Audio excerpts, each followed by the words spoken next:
ഇത് ഒരു ക്ലാസ് കഴിഞ്ഞു, ഇനി ഒരു ക്ലാസ് ഒരു ഉണ്ട്. ഇത് അരമണിക്കൂർ കാച്ചാറുണ്ട്. നല്ല രക്ഷയുണ്ട്. പക്ഷെ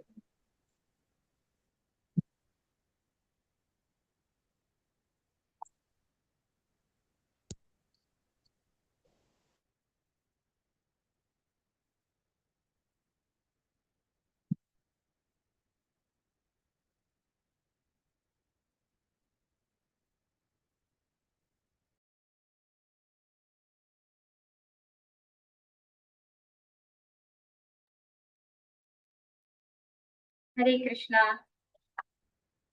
ओम अज्ञानतिमिरान्धस्य ज्ञानाञ्जनशलाकया चक्षुरुन्मीलितं येन तस्मै श्रीगुरवे नमः। श्रीचैतन्यमनोभीष्टं स्थापितं येन भूतले स्वयं रूपकथा मह्यं ददाति स्वपदान्तिकं। वन्देऽहं श्रीगुरो श्रीयुतपदकमलं श्रीगुरून् वैष्णवांश्च श्रीरूपं सागरजातं सहगणरघुनाथान्वितं तं सजीवम् साद्वैतं सावधूतं परिजनसहितं कृष्णचैतन्यदेवं श्रीराधा कृष्णपादान् सहगणललिता श्रीविशाखान्वितांश्च। नमो विष्णुपादाय कृष्णपृष्ठाय भूतले श्रीमते जयपताका स्वामी तिरुनामिने नमाचार्यपादाय निधाय कृपप्रदायिने गौरकथादामदाय नगरग्रामतारिणे नमो विष्णुपादाय कृष्णपृष्ठाय भूतले श्रीमते भक्तिवेदान्त स्वामी तिरुनामिने नमस्ते सारस्वते देवी गौरवाणी प्रचारिणे निर्विशेष शून्यवादी पाश्चात्य देशतारिणे वाञ्छाकल्पतरुभ्यश्च कृपा सिन्धुभ्यः च पतितानां पावनेभ्यो वैष्णवेभ्यो नमो नमः। हे कृष्णा करुणा सिन्धो दीनबन्धो जगत्पते गोपेश गोपिका कान्त राधा कान्त नमोस्तुते। तप्त काञ्चन गौरङ्गी राधे वृन्दावनेश्वरी वृषभानुसुते देवी प्रणमामि हरिप्रिये। जय श्री कृष्ण चैतन्य प्रभु नित्यानंद श्री अद्वैत गदाधरा शिवासादि गौर भक्त वृंदा। हरे कृष्णा कृष्ण कृष्ण हरे हरे हरे राम राम राम हरे हरे। ഹരേ കൃഷ്ണ. ശ്രീ രാധാ ഗോവിന്ദ് മന്ദിർ ഇസ്കോൺ ബാംഗ്ലൂരിന്റെ 11th ക്ലാസ്സിലേക്ക് എല്ലാ ഭക്തന്മാർക്കും സ്വാഗതം. ഹരേ കൃഷ്ണ. നമ്മൾ എടുക്കുന്നത് ഈശോപനിഷത്ത് അല്ലെ. ഈശോപനിഷത്തിൽ മന്ത്രം രണ്ടാമത്തേതാണ് നമ്മൾ എടുക്കാൻ പോണത്. അതിനു മുമ്പായിട്ട് നമ്മൾ പഠിച്ച 2 ശ്ലോകങ്ങൾ. ആദ്യത്തേത്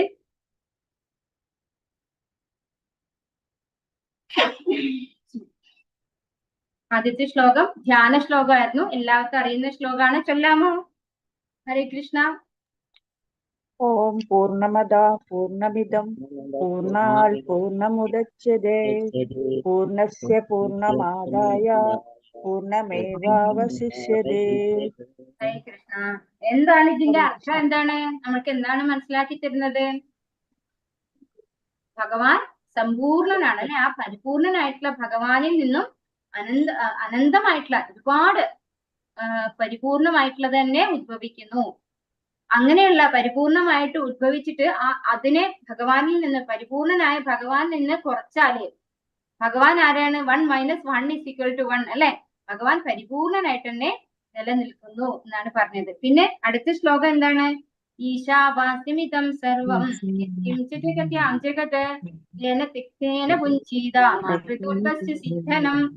എന്താണ് പറഞ്ഞു തന്നത്? ആ ശ്ലോകത്തിൽ നമ്മൾ എന്താ മനസ്സിലാക്കിയത്? സർവചരാചരങ്ങളും ഈശ്വരന്റെ ഈശ്വരനാൽ നിയന്ത്രിക്കപ്പെട്ടതുമാണ്. വസ്തുവകകൾ മാത്രം സ്വീകരിക്കുക, മറ്റുള്ളവരുടെ ധനം ആശിക്കരുത്. ഇങ്ങനെയാണ് നമ്മൾ മനസ്സിലാക്കേണ്ടത്. നമ്മുടേത് എന്ന് പറയുന്ന ഓണർഷിപ്പിലുള്ളതൊന്നും ആക്ച്വലി എന്തല്ല, നമ്മുടെ ഓണർഷിപ്പിലില്ല അല്ലെ. നമ്മൾ പോലും ആരുടെ ഓണർഷിപ്പിലാണ്? ഭഗവാന്റെ ഓണർഷിപ്പിലാണ്. നമ്മുടെതെല്ലാം ഭഗവാന്റേതാണെന്ന് നമ്മൾ മനസ്സിലാക്കണം. നമുക്കിവിടെ ജീവിക്കാൻ ആവശ്യമുള്ളത് മാത്രം, അർഹമായത് മാത്രം നമ്മൾ എടുത്തിട്ട് ഒരിക്കലും മറ്റുള്ളവരുടേത് നമ്മൾ എടുക്കാൻ പാടില്ല. മറ്റുള്ളവർക്ക് അർഹതപ്പെട്ടത് നമ്മൾ കൈയടക്കാൻ പാടില്ല. നമുക്ക് അർഹതപ്പെട്ടത് മാത്രം സ്വീകരിക്കാം. എങ്ങനെ സ്വീകരിക്കണം? ഭഗവാനോട് നന്ദി പുരസ്സരം നമ്മൾ. ഇനി അടുത്ത ശ്ലോകം, രണ്ടാമത്തെ ശ്ലോകം നമ്മൾ നോക്കുന്നു. കുറുവന്നേവേഹ കർമാണി ജിജീവിഷേച്ഛതം സമാഹ ഏവം ത്വയി നാന്യതീതോസ്തി ന കർമ്മ ലിപ്യതേ നരേ. എല്ലാവർക്കും ഒരു പ്രാവശ്യം ചൊല്ലാം. ഇത് ബൈഹാർട്ട് പഠിക്കേണ്ടതൊന്നുമല്ല. കുറുവന്നേവേഹ കർമാണി കുർവന്നേഹ കർമാണി ജിഗീഷേച്ഛദം സമാഹ ജിജീഷേക്ഷതം സമാഹ ഏവം ത്വയി നാന്യതേ തോസ്തി ഏവം ത്വയിനേതോസ്തി ന കർമ്മ ലിപ്യത്തെ നരേ. നരേ. എന്താണ് ഇതിന്റെ അർത്ഥം? വിവർത്തനം എസി ഭക്തി വേദാന്ത സംശ്ലേഷ പ്രഭുപാദിച്ചേ. ഈ വിധത്തിൽ പ്രവൃത്തി തുടരുന്ന ഒരുവൻ 100 കണക്കിന് വർഷം ജീവിക്കാൻ ആഗ്രഹിച്ചേക്കാം. കാരണം ഇത്തരം പ്രവർത്തനങ്ങൾ അദ്ദേഹത്തെ കർമ്മബന്ധനങ്ങളിൽ തളയ്ക്കുന്നില്ല. ഒരു മനുഷ്യനെ സംബന്ധിച്ചിടത്തോളം ഇതല്ലാതെ മറ്റൊരു വഴിയുമില്ല. ഇവിടെ എന്താ പറയുന്നത്? ഈ വിധത്തിൽ പ്രവൃത്തി തുടരുന്ന, ഏത് വിധത്തിൽ പ്രവൃത്തി തുടരുന്ന ആളിനെയാണ് ഇവിടെ പറയുന്നത്? തൊട്ട് മുമ്പത്തെ ശ്ലോകത്തിൽ നമ്മൾ പഠിച്ചു, അതായത് ഭഗവാൻ നമുക്ക് തന്നിരിക്കുന്ന, നമുക്കായി നീക്കി വെച്ചിട്ടുള്ള അത് മാത്രം ഉപയോഗിക്കാം, മറ്റുള്ളവരുടെ ഒന്നും പിടിച്ചെടുക്കരുത്. പിന്നെയോ ഭഗവാനാണ് എല്ലാറ്റിന്റെയും ഉടമസ്ഥനെന്ന തിരിച്ചറിവോടുകൂടി പ്രവൃത്തി തുടരുന്ന ഒരുവൻ 100 കണക്കിന് വർഷം ജീവിക്കാൻ ആഗ്രഹിച്ചേക്കാം. കാരണം ഇത്തരം പ്രവർത്തനങ്ങൾ അദ്ദേഹത്തെ കർമ്മബന്ധനങ്ങളിൽ തളയ്ക്കുന്നില്ല. അപ്പൊ അങ്ങനെ പ്രവർത്തിക്കുന്നത് കാരണം അദ്ദേഹത്തിന് എന്തുണ്ടാവുന്നില്ല? കർമ്മബന്ധനങ്ങൾ ഉണ്ടാകുന്നില്ല. എങ്ങനെ പ്രവർത്തിക്കുന്നത് കൊണ്ട്? ഭഗവാനാണ് എല്ലാറ്റിന്റെയും ഉടമസ്ഥൻ എന്ന് മനസ്സിലാക്കി ഭഗവാൻ എനിക്ക് അർഹതപ്പെട്ടത് തരുന്നു, അത് ഞാൻ സ്വീകരിക്കുന്നു, അല്ലെ?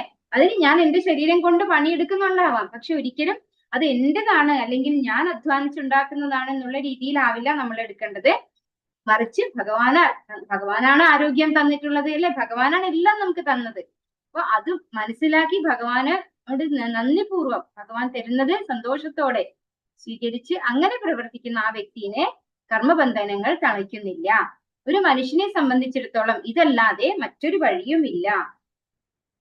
അപ്പോ മനുഷ്യർക്ക് ഇതല്ലാതെ വേറെ ഒരു വഴിയുമില്ല. അപ്പൊ എന്താണ് ഭാവാർത്ഥത്തിൽ പറയുന്നത് നോക്കാം. പുസ്തകമുള്ളവർക്ക് വായിക്കാൻ പറ്റുമല്ലോ. ആരെങ്കിലും ഒക്കെ ഹാൻഡ് റൈസ് ചെയ്തിട്ടാ ഞാൻ ഓർഡേർലി വിളിക്കായിരുന്നു. ഹരേ കൃഷ്ണ.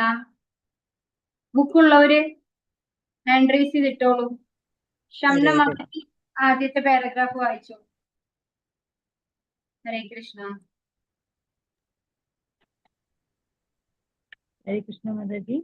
ഹരേ കൃഷ്ണ മാതാജി വായിച്ചോളൂ. ഒരാളും മരിക്കാൻ ആഗ്രഹിക്കുന്നില്ല, ആകുന്നിടത്തോളം ജീവിക്കാനാണ് ശ്രമിക്കുന്നത്.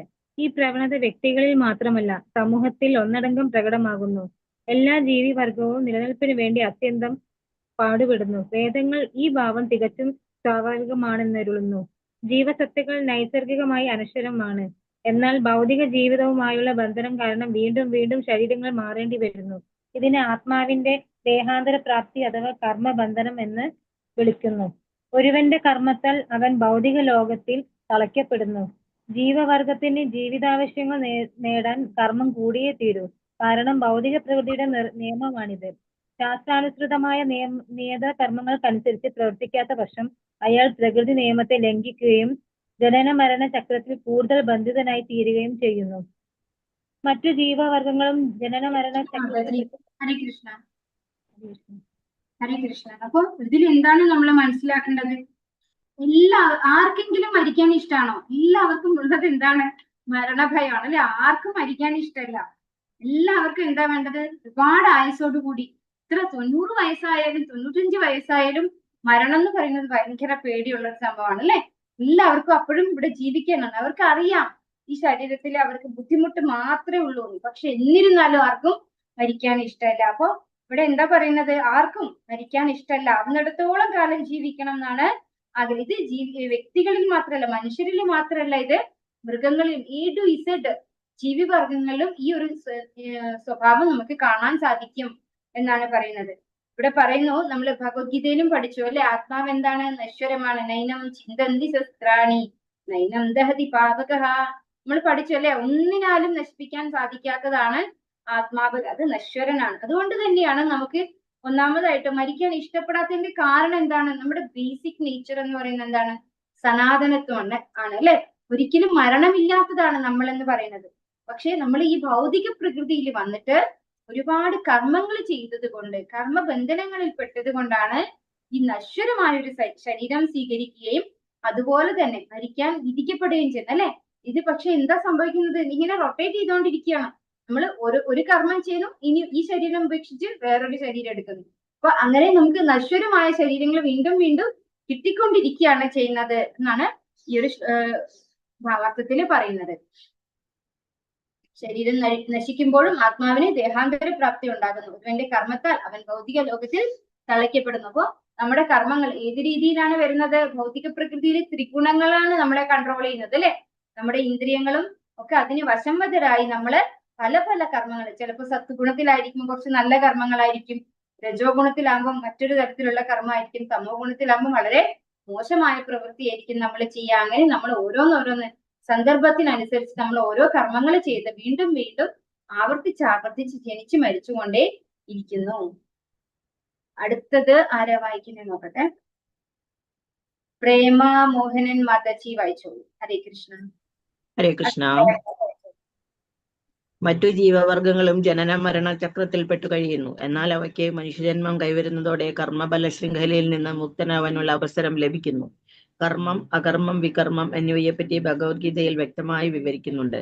വേദങ്ങളിൽ നിർദ്ദേശിക്കപ്പെടുന്ന നിർദ്ദിഷ്ട കർത്തവ്യങ്ങൾക്കനുസൃതമായ പ്രവൃത്തികളാണ് കർമ്മങ്ങൾ.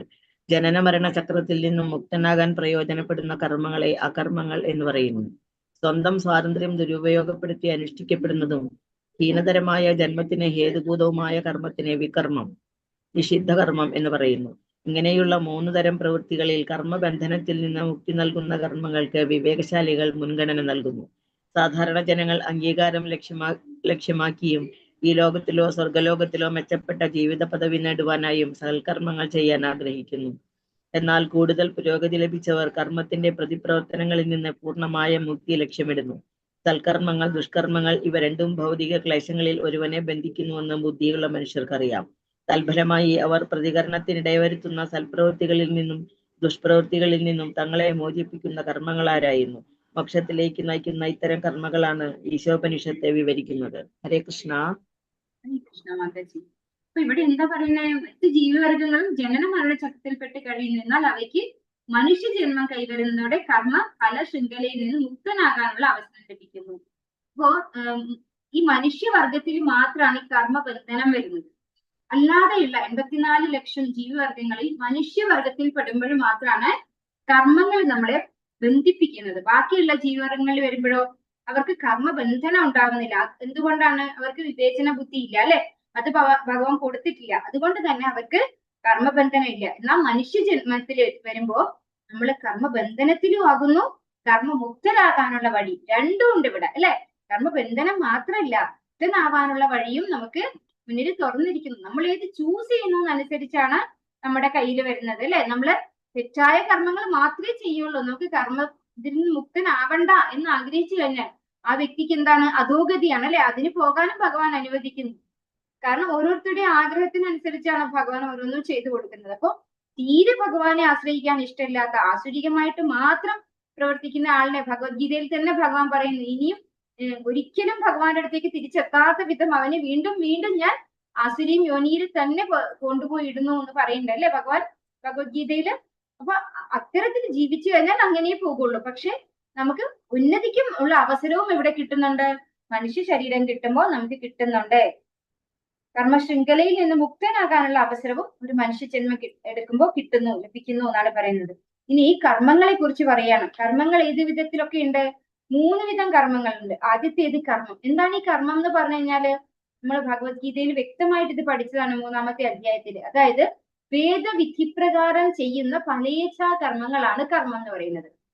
അതായത് എങ്ങനെയാണ് വേദങ്ങളിൽ നമ്മൾ പ്രവർത്തിക്കാൻ പറഞ്ഞിരിക്കുന്നത് അതിന് അനുസൃതമായിട്ട്, അതിന് അനുയോജ്യമായിട്ട് നമ്മൾ കുറെ യജ്ഞം ചെയ്ത്, ദാനം ചെയ്ത്, അല്ലെ? ഇങ്ങനെ ഓരോ വേദവിധി പ്രകാരം ചെയ്യുന്ന കർമ്മങ്ങള്. ഇത് എങ്ങനെയാണ് പോകുന്നത്? ധർമ്മ, അർത്ഥ, കാമ, മോക്ഷ ഈ രീതിയിലാണ് ഈ വേദവിധി പ്രകാരമുള്ള കർമ്മങ്ങൾ പോകുന്നത്. അപ്പൊ അതിനെയാണ്, അങ്ങനെയുള്ള ഫലേച്ഛാ കർമ്മങ്ങളെയാണ് കർമ്മം എന്ന് പറയുന്നത്. ഇനി വികർമ്മം. എന്താണ് വികർമ്മം? ഇതിന് നേരെ എഗൻസ്റ്റ് എന്താണോ വേദത്തിൽ പറഞ്ഞിട്ടുള്ളത് അതിന്റെ നേരെ എതിരായിട്ട് നമ്മൾ വേദം ഒന്നും അനുസരിക്കില്ല, എനിക്ക് തോന്നുന്ന പോലെ ഞാൻ ചെയ്യും. അതാണ് എന്ത്? വികർമ്മം.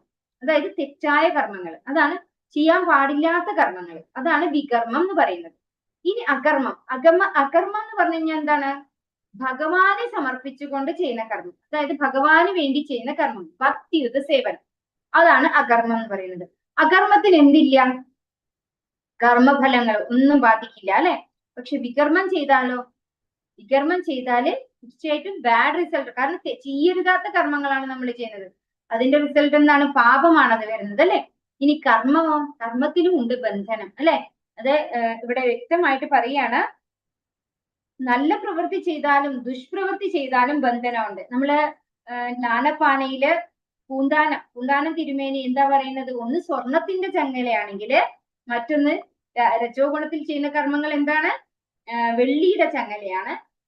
താമസിക്കായിട്ട് ചെയ്യുന്ന കർമ്മങ്ങള് ഇരുമ്പിന്റെ ചങ്ങല. ഇത് മൂന്നും ചങ്ങലയാണ്, ബന്ധനമാണ്. അപ്പോ പുണ്യം ചെയ്താലും ബന്ധനമുണ്ട്, പാപം ചെയ്താലും ബന്ധനമുണ്ട്. പുണ്യം ചെയ്താൽ എന്താ സംഭവിക്കുക?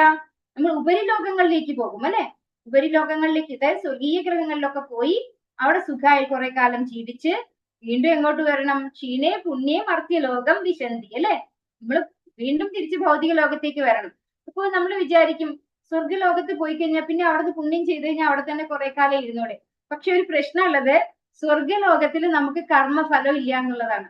നമ്മൾ ഇവിടെ മനുഷ്യനായി ജനിച്ചാലാണ് നമുക്ക് ബന്ധനം, കർമ്മബന്ധനവും അതിൽ പുണ്യം പാപം ഒക്കെ ഇങ്ങനെ ചെയ്ത് ആ ഒരു അക്യുമുലേഷൻ വരുന്നത് ഇവിടെ നിന്നുണ്ട്. ഇവിടെയുള്ള കർമ്മത്തിന്റെ റിസൾട്ട് അനുഭവിക്കാൻ വേണ്ടി മാത്രമാണ് സ്വർഗീയ ഗ്രഹങ്ങളിൽ പോയി ജീവിക്കുന്നത്. അവിടെ നിന്ന് കർമ്മം ചെയ്തിട്ട് നമുക്ക് അവിടെ സുഖം അല്ലെങ്കിൽ അവിടെ പുണ്യപ്രവൃത്തി ചെയ്തിട്ട് ഇനിയും അവിടെ തന്നെ സ്റ്റേ ചെയ്യാൻ നമുക്ക് സാധിക്കില്ല. നമുക്ക് എങ്ങനെ സംഭവിക്കാൻ പറ്റുള്ളൂ? ഇത് ഫിക്സഡ് ഡെപ്പോസിറ്റ് ഇട്ടിട്ട് അതിൽ നിന്ന് വിഡ്രോ ചെയ്യുന്ന പോലെയാണ്. വേറെ ഒന്നും അവിടെ നടക്കില്ല. അതായത് ഇവിടുന്ന് കുറെ പുണ്യം ചെയ്ത് കഴിഞ്ഞാൽ ആ പുണ്യമൊക്കെ അനുഭവിക്കാൻ സ്വർഗീയ ഗ്രഹങ്ങളിൽ പോയി ഓരോ ദിവസം നമ്മൾ സുഖം അനുഭവിക്കും തോറും ആ പുണ്യം ഇങ്ങനെ കുറഞ്ഞു കുറഞ്ഞ് ബാലൻസ് കുറഞ്ഞ് 90% വരെ നമുക്ക് അവിടെ നിൽക്കാം. 90% പുണ്യം ഉള്ള വരെ അവിടെ നിൽക്കാം. അത് ഇനിയൊരു 10% പുണ്യം മാത്രം ബാക്കി ഉണ്ടാകുമ്പോൾ താഴെ വീഴും, ഭൗതിക ലോകത്തേക്ക് മനുഷ്യനായിട്ട് വരും. എന്നിട്ട് ഒരു 10% പുണ്യം ഉള്ളത് കൊണ്ട് നമുക്ക് നല്ല ഫൈനാൻഷ്യലി നല്ല സൗണ്ട് ആയിട്ടൊക്കെ ഉള്ള ഒരു ഫാമിലിയിലായിരിക്കും നമ്മൾ പോയി ജനിക്കുക. നല്ല സുഖ സൗകര്യങ്ങളും സമ്പത്തും ഒക്കെയുള്ള ഒരിടത്ത്. അവിടെ വെച്ച് നമ്മുടെ കർമ്മം തുടങ്ങായി, റൊട്ടേറ്റ് ചെയ്യാൻ തുടങ്ങായി. നമ്മൾ ചെയ്യുന്ന ഓരോ പ്രവൃത്തിയുടെയും റിസൾട്ട് വരുന്ന ജന്മത്തിൽ അനുഭവിക്കാൻ പാകത്തിനുള്ള ഒരു ശരീരം നമ്മൾ നേടിക്കൊണ്ടേയിരിക്കും. അതാണ് ഇവിടെ സംഭവിക്കുന്നത്. കർമ്മം വേദങ്ങളിൽ നിർദ്ദേശിക്കപ്പെടുന്ന നിർദ്ദിഷ്ട കർത്തവ്യങ്ങൾ. അകർമ്മം ജനന മരണ ചക്രത്തിൽ നിന്നും മുക്തനാകാൻ പ്രയോജനപ്പെടുന്ന കർമ്മങ്ങളെ അകർമ്മങ്ങൾ. ഏതിനോണ്ടാണ് നമുക്ക് ജനന മരണ ചക്രത്തിൽ നിന്നും രക്ഷപ്പെടാൻ സാധിക്കുക? ഭഗവാന്റെ സേവനം ചെയ്തുകൊണ്ടാണ് അല്ലെ. അതുകൊണ്ടാണ് ഭഗവത് സേവനം, ഭഗവാന് ചെയ്യുന്ന സേവന കർമ്മങ്ങളാണ്, ഭക്തിയുടെ സേവനമാണ് അകർമ്മം എന്ന് പറയുന്നത്. വികർമ്മം സ്വന്തം സ്വാതന്ത്ര്യം ദുരുപയോഗപ്പെടുത്തി അനുഷ്ഠിക്കപ്പെടുന്നത് എന്തും ഹീനകരമായ ജന്മത്തിന് ഹേതുഭൂതമായ കർമ്മം, അതായത് തെറ്റായ കർമ്മങ്ങൾ. സൽക്കർമ്മങ്ങൾ ദുഷ്കർമ്മങ്ങൾ ഇവ രണ്ടും ഭൗതിക ക്ലേശങ്ങൾ ഒരുവനെ ബന്ധിക്കുന്നു എന്ന് ബുദ്ധിയുള്ള മനുഷ്യർക്കറിയാം. തൽഫലമായി അവർ പ്രതികരണത്തിന് ഇടവരുത്തുന്ന സൽപ്രവൃത്തികളിൽ നിന്നും ദുഷ്പ്രവൃത്തികളിൽ നിന്നും തങ്ങളെ മോചിപ്പിക്കുന്ന കർമ്മങ്ങൾ ആരായുന്നു. അപ്പോ ഇവിടെ കുരുക്കുന്ന് മനസ്സിലായി കഴിഞ്ഞാൽ എന്ത് വേണം? നമ്മളെ ഇവിടുന്ന് രക്ഷപ്പെടാനുള്ള കാര്യം തന്നെ ചെയ്യണം അല്ലെ. അടുത്ത പാരഗ്രാഫ് അജിത സുബ്രഹ്മണ്യൻ മാത്തച്ചി വായിച്ചു. ഹരേ കൃഷ്ണ. മാത്തച്ചി ഇല്ലേ? എന്നാ വന്ദന ജിനേഷ് മാത്തച്ചി വായിച്ചോളൂ. ഹരേ കൃഷ്ണ. ഹരേ കൃഷ്ണ മാതാജി. ഉപനിഷത്തുകളുടെ സാരസർവസ്വമായ ഗീതോപനിഷത്ത് എന്ന് വിളിക്കപ്പെടുന്ന ഭഗവത്ഗീതയിൽ ഈശ്വരോപനിഷത്തിന്റെ നിർദ്ദേശങ്ങൾ അതിവിശദമായി വിവരിക്കപ്പെടുന്നുണ്ട്. വൈദിക സാഹിത്യത്തിലുള്ള നിർദ്ദിഷ്ട കർമ്മങ്ങൾ അനുഷ്ഠിക്കാതെ ഒരാൾക്ക് നൈഷ്കർമ്മ അകർമ്മം വസ്തു പ്രാപിക്കാൻ കഴിയില്ലെന്ന് ഭഗവാൻ ഭഗവത്ഗീതയിൽ പറയുന്നു. ഭഗവത്ഗീത 3.9-16 വേദങ്ങൾക്ക് മനുഷ്യരുടെ കർമ്മ ചൈതന്യത്തെ ക്രമീകരിക്കാൻ കഴിവുണ്ട്. അതുവഴി ഒരാൾക്ക് ക്രമമായി പരമോന്നത സത്യയുടെ പരമാധികാരത്തെപ്പറ്റി ഉത്ബുദ്ധനാകാനും കഴിയും. പരമദിവ്യോത്തമ പുരുഷനായ വാസുദേവന്റെ അതീശതയെ ഒരുവൻ സാക്ഷാത്കരിക്കുമ്പോൾ അവൻ ശരിയായ ജ്ഞാനത്തിൽ എത്തിച്ചേർന്നതായി കരുതാം. ഇത്തരത്തിലുള്ള വിശുദ്ധി കൈവരുന്നതോടെ സത്വഗുണം, രജോ ഗുണം, തമോ ഗുണം എന്നീ പ്രകൃതിയുടെ ഗുണങ്ങൾ അയാളിൽ പ്രവർത്തിക്കാതാകും. തുടർന്ന് അയാൾ നൈഷ്കർമ്മത്തിന്റെ തലത്തിൽ കർമ്മം ചെയ്യാൻ കഴിയുന്നവനായിത്തീരും. അത്തരം കർമ്മങ്ങൾ ഒരുവനെ ജനന മരണ ചക്രത്തിൽ തളയ്ക്കുന്നില്ല. ഹരേ കൃഷ്ണ മാതാജി. ഹരേ കൃഷ്ണ മാതാജി. അപ്പൊ ഇവിടെ എന്താ പറയുന്നത്? ഗീതോപനിഷത്ത് എന്ന് വിളിക്കപ്പെടുന്ന ഭഗവത്ഗീതയിൽ ഈശോപനിഷത്തിന്റെ നിർദ്ദേശങ്ങൾ അതിവിശദമായി വിവരിക്കപ്പെടുന്നുണ്ട്. വൈദിക സാഹിത്യത്തിലുള്ള നിർദ്ദിഷ്ട കർമ്മങ്ങൾ അനുഷ്ഠിക്കാതെ ഒരാൾക്ക് നൈഷ്കർമ്മ്യ അവസ്ഥ പ്രാപിക്കാൻ കഴിയില്ല. നൈഷ്കർമ്മ്യം എന്ന് പറഞ്ഞു കഴിഞ്ഞാൽ എന്താണ്? നൈഷ്കർമ്മ്യം എന്ന് പറഞ്ഞു കഴിഞ്ഞാല് കർമ്മം ചെയ്യാതിരിക്കലല്ല, ഭഗവത് സേവനം. അതായത് നമ്മളിവിടെ കർമ്മഫലം ഉണ്ടാക്കുന്ന കർമ്മം ചെയ്യാതിരിക്കുക, അതാണ് നൈഷ്കർമ്മ്യം. ആ ഒരു അവസ്ഥയിൽ എത്തണമെങ്കിൽ ആദ്യം ഒരു വ്യക്തി എന്ത് വേണം? വേദവിധിപ്രകാരം നമ്മൾ ജീവിക്കണം എന്നാണ് പറയുന്നത്. അപ്പൊ നമ്മൾ ചോദിക്കും, നമ്മളിവിടെ ഇസ്കോണില് ആരും വേദം ഒന്നും ഫോളോ ചെയ്യാനല്ല പറയുന്നത്. കംപ്ലീറ്റ് ആയിട്ട് ഭഗവത്ഗീതയിൽ ഭഗവാൻ പറയുന്നു, യജ്ഞാർത്ഥ കർമ്മണോ അന്യത്ര ലോകോയം കർമ്മബന്ധന തദർത്ഥം കർമ്മ കൗന്ദേയ മുക്തസംഗ സമാചര. അതായത് നമ്മൾ എന്ത് ചെയ്യുന്നുണ്ടോ അതൊക്കെ ഭഗവാന് വേണ്ടിയിട്ട് ചെയ്യാം. അപ്പൊ നമുക്ക് എന്തില്ല? കർമ്മബന്ധന ഇല്ല. അത് തന്നെയാണ് വേദത്തിൽ പറയുന്നതും. പക്ഷെ വേദം പഠിച്ചിട്ട് നമ്മളത് ചെയ്യുമ്പോ നമുക്ക് ജന്മങ്ങൾ വേണ്ടി വരും. ഒരു ജന്മം കൊണ്ടൊന്നും നമുക്ക് വേദം പഠിച്ച് തീരുന്നില്ല. അതായത് വേദത്തിന്റെ രത്നച്ചുരുക്കമാണ് എന്ത്? ഭഗവത്ഗീത എന്ന് പറയുന്നത്. എങ്ങനെയാണോ വേദത്തിൽ ചെയ്യാൻ പറയുന്നത് അത് തന്നെയാണ് ഭഗവത്ഗീതയിൽ ഭഗവാൻ 700 ശ്ലോകം കൊണ്ട് ഭഗവാൻ പറഞ്ഞു തീർത്തത്. അപ്പൊ വേദം എന്ന് പറയുന്നത് കുറെ വലിയ കർമ്മകാണ്ഡമൊക്കെ ഒരുപാട് വലുതാണ്. പക്ഷെ നമ്മൾ ഈ ഒരു കാര്യത്തിൽ, അതായത് ഭഗവത്ഗീതയിൽ ഉറച്ചു തന്നെ ചെയ്താൽ തന്നെയും അത് ഏത് രീതിയിലുള്ള പ്രവൃത്തിയായി മാറി? വേദവിധിപ്രകാരമുള്ള പ്രവൃത്തിയായി മാറി. ഇവിടെ പറയുന്നു, വൈദിക സാഹിത്യത്തിലെ നിർദ്ദിഷ്ട കർമ്മങ്ങൾക്കനുസരിച്ച് ജീവിതം നയിക്കാതെ അകർമ്മം കൈവരിക്കാൻ കഴിയില്ല. അതായത് 3-ാമത്തെ അധ്യായം, ഭഗവത്ഗീതയിൽ 3-ാമത്തെ അധ്യായത്തിൽ 9-ാമത്തെ ശ്ലോകവും 16-ാമത്തെ ശ്ലോകം വരെയുള്ള ശ്ലോകങ്ങളാണ് ഇവിടെ എടുത്തു പറയുന്നത്. അത് തന്നെയാണ് ഞാനിപ്പോ ഇവിടെ പറഞ്ഞാൽ യജ്ഞാർത്ഥ കർമ്മണോ അന്യത്ര ലോകോയം കർമ്മബന്ധന. എങ്ങനെ കർമ്മം ചെയ്യണം എന്നുള്ളത് ഭഗവത്ഗീതയില് വ്യക്തമായിട്ട് ഭഗവാൻ പറഞ്ഞിട്ടുണ്ട്. ഭഗവാനെ നിവേദിക്കാതെ നമ്മൾ ഭക്ഷണം നമുക്ക് ആസ്വദിക്കാൻ വേണ്ടി കഴിച്ചാൽ നമ്മൾ പാപത്തെയാണ് ഭുജിക്കുന്നത്. ഇതൊക്കെ ഭഗവാൻ ഭഗവത്ഗീതയിൽ പറഞ്ഞു തന്നിട്ടുണ്ട് അല്ലെ. അപ്പൊ എങ്ങനെയാണ് ഒരു ജീവിതം ജീവിക്കേണ്ടതെന്ന് ഭഗവത്ഗീത നമുക്ക് പറഞ്ഞു തരുന്നു. അത് തന്നെയാണ് വേദങ്ങളും പറഞ്ഞു തരുന്നത്. പരമദിവ്യോത്തമ പുരുഷനായ വാസുദേവന്റെ അതീശതയെ ഒരുവൻ സാക്ഷാത്കരിക്കുമ്പോൾ അവൻ ശരിയായ ജ്ഞാനത്തിൽ എത്തിച്ചേർന്നതായി കരുതാം. ഇതും ഭഗവത്ഗീതയിൽ ഭഗവാൻ പറഞ്ഞിട്ടുണ്ട്. എവിടെയെന്ന് ഓർമ്മയുണ്ടോ? ബഹൂനാം ജന്മനാമന്തേ നാനവാൻ മാം പ്രപദ്യതേ വാസുദേവ സർവമിതി സമഹാത്മാസു ദുർലഭഃ. ഭഗവാനാണ് സർവം. അതായത് വാസുദേവനായിട്ടുള്ള ഭഗവാൻ ശ്രീകൃഷ്ണൻ തന്നെയാണ് സർവം എന്ന് മനസ്സിലാക്കുന്നത് എപ്പോഴാണ്? ബഹൂനാം ജന്മനാമന്തേ ജ്ഞാനവാൻ, അല്ലെ? ജ്ഞാനിയായിട്ടുള്ള ഒരു വ്യക്തി ഒരുപാട് ജന്മങ്ങൾ കഴിഞ്ഞിട്ടാണ് ഭഗവാനാണ് പരമദിവ്യോത്തമ പുരുഷനായിട്ടുള്ള ഭഗവാൻ എന്നും ഭഗവാനാണ് സർവസ്വം, അല്ലെ? വേദൈശ്ച സർവേ അഹമേവ വേദ്യോ ഭഗവാൻ പറയുന്നുണ്ട്. ഭഗവാനെ അറിയലാണ് ഈ വേദത്തിന്റെ ഉദ്ദേശം എന്ന് ഭഗവാൻ തന്നെ ഭഗവത്ഗീതയിൽ പറയുന്നു. അത് ആർക്കേ മനസ്സിലാവുള്ളൂ? ബഹൂനാം ജന്മനാമന്തേ, അല്ലെ? ഒരുപാട് ജന്മങ്ങൾക്ക് ശേഷം ഒരു ജ്ഞാനി മനസ്സിലാക്കുന്നു. അങ്ങനെ മനസ്സിലാക്കി കഴിഞ്ഞാൽ എന്താണ്? പിന്നെ അയാൾക്ക് ഒരു ജ്ഞാനം അറിയേണ്ടതില്ല, അല്ലെ? വാസുദേവ സർവമിതി സ മഹാത്മാ സുദുർലഭ.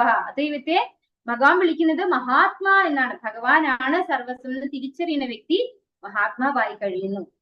ശുദ്ധി കൈവരിക്കുന്നതോടെ സത്വഗുണം, രജോ ഗുണം, തമോ ഗുണം എന്നീ പ്രകൃതിയുടെ ഗുണങ്ങൾ അയാളിൽ പ്രവർത്തിക്കാതാകും. തുടർന്ന് അയാൾ നൈഷ്കർമ്മത്തിന്റെ തലത്തിൽ കർമ്മം ചെയ്യാൻ കഴിയുന്നവനായി തീരും. അപ്പോ വിശുദ്ധി എന്ന് പറയുന്ന ആ ഒരു സ്റ്റേജിലേക്ക് എത്തിക്കഴിഞ്ഞാൽ എങ്ങനെയാണ് ആ സ്റ്റേജിലെത്താം?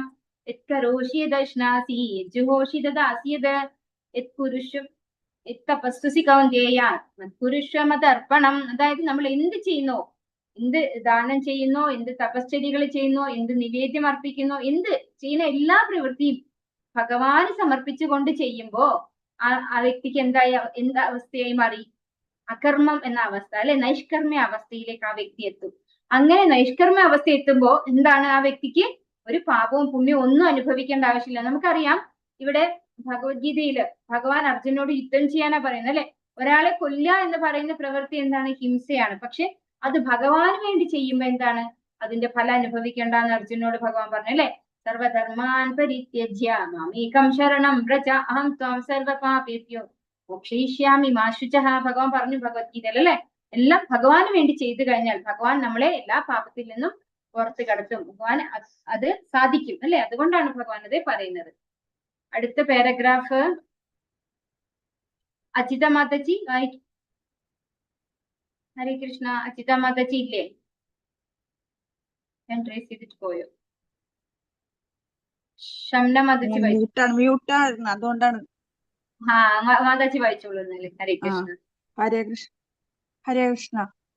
യഥാർത്ഥത്തിൽ ഭഗവാന് ഭക്തിയുടെ സേവനം അർപ്പിക്കുന്നതിലുപരി ആർക്കും മറ്റൊന്നും ചെയ്യാനില്ല. എന്നാൽ ജീവശ്രേണിയിൽ വളരെ താഴ്ന്ന തലത്തിൽ വർത്തിക്കുന്ന ഒരാൾക്ക് പെട്ടെന്ന് ഭക്തിയുടെ സേവനത്തിലേർപ്പെടാനോ ഫലോദ്ദിഷ്ട കർമ്മങ്ങൾ കാമ്യകർമ്മങ്ങൾ അവസാനിപ്പിക്കാനോ കഴിയണമെന്നില്ല. ഭൗതികതയിൽ കുടുങ്ങിപ്പോയ ആത്മാവ് ഇന്ദ്രിയ സുഖങ്ങൾക്കായി പ്രവർത്തിക്കുന്നു. ഇത് സ്വാർത്ഥ താല്പര്യങ്ങൾക്ക് മാത്രമായോ വിപുലീകൃതമായോ ആകാം. തുടർന്ന് ഇന്ദ്രിയ സുഖം എന്ന ആശയം സമൂഹം, രാഷ്ട്രം, മനുഷ്യവർഗം എന്നീ തലങ്ങളിൽ പരോപകാരം, സോഷ്യലിസം, കമ്മ്യൂണിസം, ദേശീയത, മാനവികത എന്നു തുടങ്ങിയ വൈവിധ്യമാർന്ന വശ്യനാമങ്ങൾ കൈവരിക്കുന്നു. ഈ ഇസങ്ങൾ എല്ലാം കർമ്മത്തിന്റെ ബന്ധനകാരണമായ കർമ്മങ്ങൾ വശ്യമായ രൂപങ്ങളാണ്. എന്നാൽ ഈശോപനിഷത്തിന്റെ നിർദ്ദേശമനുസരിച്ച് ഒരാൾക്ക് ഏതെങ്കിലും ഒരു ഇസത്തിന് വേണ്ടി ജീവിക്കണമെന്നുണ്ടെങ്കിൽ അയാൾ അതിനെ ഈശ്വരാധിഷ്ഠിതം ആക്കേണ്ടതാണ്. ഈശ്വരനെ കേന്ദ്രമാക്കിയ സങ്കല്പം പുലർത്തുന്ന ഈശാവാസ്യവുമായി ബന്ധപ്പെടുത്തി ഗൃഹസ്ഥൻ, പരിക്ഷേമകാംക്ഷി, സോഷ്യലിസ്റ്റ്, കമ്മ്യൂണിസ്റ്റ്, ദേശീയവാദി, മാനവികതാവാദി എന്നീ നിലകളിൽ പ്രവർത്തിക്കുമ്പോൾ കുഴപ്പം സംഭവിക്കുന്നില്ല. ഹരേ കൃഷ്ണ. ഹരേ കൃഷ്ണ. ഇവിടെ കുറെ ഇസങ്ങളാണ് പറയുന്നത് അല്ലെ. എന്നാണ് ഇവിടെ പറയുന്നത്, ഭൗതികതയിൽ കുടുങ്ങിപ്പോയ ആത്മാവ് ഇന്ദ്രിയ സുഖങ്ങൾക്കായി പ്രവർത്തിക്കുന്നു. ഇത് സ്വാർത്ഥ താല്പര്യങ്ങൾക്ക് മാത്രമായോ വിപുലീകൃതമായോ ആകാം. അതായത് നമ്മള് ഭൗതികതയിൽ കുടുങ്ങിപ്പോയി ഈ മെറ്റീരിയലിൽ എല്ലാവരും ചെയ്യുന്ന കാര്യമാണ് അല്ലെ. നമുക്ക് ചുറ്റിലും നോക്കിയാൽ എല്ലാവർക്കും എന്താണ് പൊളിറ്റിക്സ് പറയാനുണ്ടാവും അല്ലെ, അല്ലെങ്കിൽ ഇതുപോലെ എന്തെങ്കിലുമൊക്കെ അവരുടെ ഇഷ്ടപ്പെട്ട സബ്ജക്റ്റ് ഉണ്ടാവും, അതാണ് അവർ പറയുക അല്ലെ. അത് അപ്പൊ അവര് ചിലപ്പോ സ്വന്തം ഇന്ദ്രിയ സംതൃപ്തിക്കായിരിക്കും ചെയ്യുക, കുറച്ച് വാസ്റ്റ് ആയിരിക്കും ചിലപ്പോ, എന്താ പറയാ, ഒരു കമ്മ്യൂണിറ്റിക്ക് വേണ്ടിയിട്ട് അല്ലെങ്കിൽ എന്റെ നാടിന് വേണ്ടിയിട്ട്. അതും എന്താണ്, എന്റെ സംതൃപ്തി തന്നെയാണ്, എന്റെ നാട് എന്നാണ് അല്ലെ. നമ്മള് ആ ഒരു രീതിയാണ് അത് വരിക. അതാണ് ഇവിടെ പറയുന്നത്, കുറച്ച് വിപുലീകൃതമായിട്ട് ആവാമെന്ന്. അതായത് ഞാൻ എന്നതിനപ്പുറത്തോട്ട് എന്റെ കുടുംബം, അല്ലെങ്കിൽ എന്റെ ചുറ്റുവട്ടത്തിലുള്ളവര്, അല്ലെങ്കിൽ എന്റെ നാട്ടുകാര് അല്ലെ, അല്ലെങ്കിൽ എന്റെ ഡിസ്ട്രിക്റ്റിലുള്ളവര്, ഇങ്ങനെയൊക്കെയാണ് അല്ലെ നമ്മൾ ചെയ്യാ. എന്റെ സ്റ്റേറ്റ്, അതായത് വിപുലീകൃതമായാലും അതെന്താണ്, എല്ലാം എന്റേത് തന്നെയാണ് അല്ലെ. ആ ഒരു സ്വാർത്ഥ താല്പര്യത്തോടു കൂടി തന്നെയാണ് നമ്മൾ ചെയ്യുന്നത്. അതും ഒരു അർത്ഥത്തിൽ ഇന്ദ്രിയ സുഖം തന്നെയാണെന്നാണ് പറയുന്നത്. തുടർന്ന് ഇന്ദ്രിയസുഖം എന്ന ആശയം സമൂഹം, രാഷ്ട്രം, മനുഷ്യവർഗം എന്നീ തലങ്ങളിൽ പരോപകാരം, സോഷ്യലിസം, കമ്മ്യൂണിസം, ദേശീയത, മാനവികത എന്ന് തുടങ്ങിയ വൈവിധ്യമാർന്ന വശ്യനാമങ്ങൾ കൈവരിക്കുന്നു. അപ്പൊ ഇതൊക്കെ എന്തുമാത്രമാണ് ശരിക്കും പറഞ്ഞാല് അവനവന്റെ സംതൃപ്തി തന്നെയാണ് ഇതൊക്കെ ചെയ്യുന്നതെന്നാണ് ഇവിടെ പറയുന്നത്. ഇതിലൊന്നും എന്തും വരുന്നില്ല, ഒരു സാക്രിഫൈസും വരുന്നില്ല അല്ലെ. നമ്മൾ കുറച്ച് സാക്രിഫൈസ് ചെയ്യുന്നുണ്ടാവും, അതിന്റെ അപ്പുറത്ത് നമ്മളൊരു നേട്ടം ആഗ്രഹിച്ചുകൊണ്ട്, ഒന്നുകിൽ നമുക്ക് ഫെയിം വേണം അല്ലെ, മറ്റുള്ളവർ പറയണം, ഓ ഈ വ്യക്തി ഇങ്ങനെ ഒരുപാട് കാര്യങ്ങൾ സഹായ പ്രവർത്തനങ്ങളൊക്കെ ചെയ്യുന്ന ആളാണ് കേട്ടോ എന്നിങ്ങനെ പറയണം. അല്ലെങ്കിൽ എന്താണ്, ഈ എന്റെ നാട് എന്ന് പറയുന്ന ആ ഒരു കോൺസെപ്റ്റ് അതായിരിക്കാം ആ വ്യക്തിക്ക്. അങ്ങനെ എന്ത് തന്നെയായാലും ഇതൊക്കെ എന്താണ്, കർമ്മത്തിന്റെ വശ്യമായ രൂപങ്ങളാണ് എന്ന് പറയുന്നത്. ഈ ഇസങ്ങളൊക്കെ കർമ്മത്തിന്റെ വശ്യമായ രൂപങ്ങളാണ്. അപ്പൊ ഇവിടെയൊക്കെ എന്തുണ്ട്, കർമ്മഫലമുണ്ട് അല്ലെ. നമ്മൾ വിചാരിക്കുന്ന പോലെ ഫ്രീ അല്ല. നമ്മള് ഒരു സോഷ്യലിസ്റ്റ് ആയിട്ട് വർക്ക് ചെയ്തത് കൊണ്ടോ, അല്ലെങ്കിൽ പൊളിറ്റീഷ്യൻ ആയിട്ട് വർക്ക് ചെയ്തത് കൊണ്ടോ, അതല്ലെങ്കിൽ കുറച്ച് എന്താ പറയാ ദാനമൊക്കെ ചെയ്യുന്ന കുറെ ആൾക്കാരെ സഹായിക്കുന്ന മാത്രമേ ഉള്ളൂ. ഒന്നും ഞാൻ ഒരു 10 പൈസ ഞാൻ എടുക്കുന്നില്ല എങ്കിൽ പോലും അവിടെയും എന്തുണ്ട്, കർമ്മബന്ധനം ഉണ്ടെന്നാണ് പറയുന്നത്. ഇപ്പൊ കമ്മ്യൂണിസം, അൾട്രൂയിസം, സോഷ്യലിസം, നാഷണലിസം ഇങ്ങനെയുള്ള ഇസങ്ങളിലേക്ക് ഒരുപാട് പേർ ആകർഷിക്കപ്പെടുന്നു. ഇവയ്ക്കെല്ലാം ഈശ്വരനുമായി യാതൊരു ബന്ധവുമില്ല. അതുകൊണ്ട് ഇവയെല്ലാം കർമ്മബന്ധനമാണ്. ഇങ്ങനെയുള്ള കാര്യങ്ങളിൽ ഇടപെടുമ്പോൾ കർമ്മബന്ധനത്തിൽ പെടുന്നു. അപ്പോ ഇതിലും ഒക്കെ എന്തുണ്ട്, കർമ്മബന്ധനം ഉണ്ടെന്നാണ് പറയുന്നത്. എന്തുകൊണ്ടാണ് കർമ്മബന്ധനം ഉള്ളത്? അതൊന്നും ഭഗവാന് വേണ്ടി ചെയ്യുന്നില്ല, അതാണ് പറയുന്നത്. ഭഗവാനെ മുൻനിർത്തിക്കൊണ്ട്, അതായത് ഇത് ഭഗവാൻ എന്നെ ഏൽപ്പിച്ചതാണ് എന്ന രീതിയിലല്ല നമ്മൾ ചെയ്യുന്നത്. ഞാൻ ചെയ്യുന്നു എന്ന രീതിയിൽ മാത്രമാണ് നമ്മൾ ഏതൊരു വ്യക്തി എടുത്തു നോക്കിയാലും. അതൊരു ഡിവോട്ടിയുടെ കാര്യത്തിൽ അത് ഡിഫറെന്റ് ആയിരിക്കും. അല്ലാത്ത എല്ലാവർക്കും എന്തുണ്ട്, കർമ്മബന്ധനം ഉണ്ട് എന്നാണ് ഇവിടെ പറഞ്ഞു തരുന്നത്. അടുത്ത പാരഗ്രാഫ് ഷംനമാതജി വായിച്ചോളൂ. ഹരേ കൃഷ്ണ.